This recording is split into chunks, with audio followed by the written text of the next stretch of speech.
mà hơi bỏ ôn trăng lên tòng kì ơi vô la tồn bầu vô la ít á cho rồi ắt ít mà thô mà thô lụi tiết vơi thô lụi tiết cà bông cà tê năng cho ta lên tới giường năng tao nè lần cho đó thế hả phù vi phù ai tao nè bắt rồi lại bắt co rồi trời mai rồi thấy dạ rồi dạ rồi bằng lịch nôm đằng ăn lị đi hả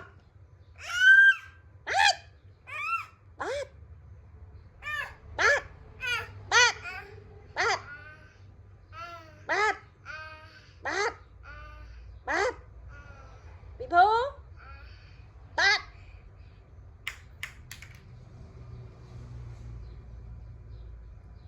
cái thơ mình là thơ mình vô ban luôn ai nhỉ thơ mình vô ban thơ mình vô ban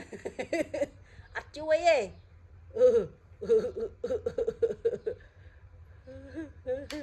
đầy phơm là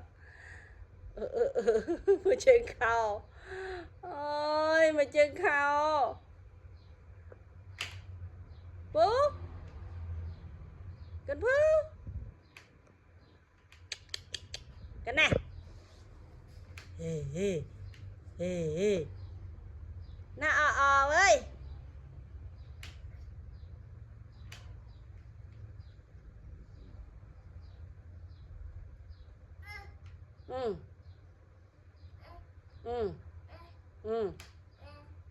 bát nó bà ơi phu đã lên bà ơi bà phu hạt bran tôi mai là tôi mai ôi biết cái việc cái đó thôi bạn đâm ra chứ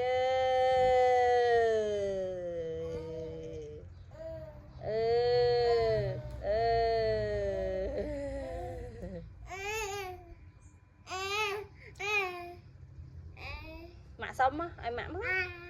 ai mạ án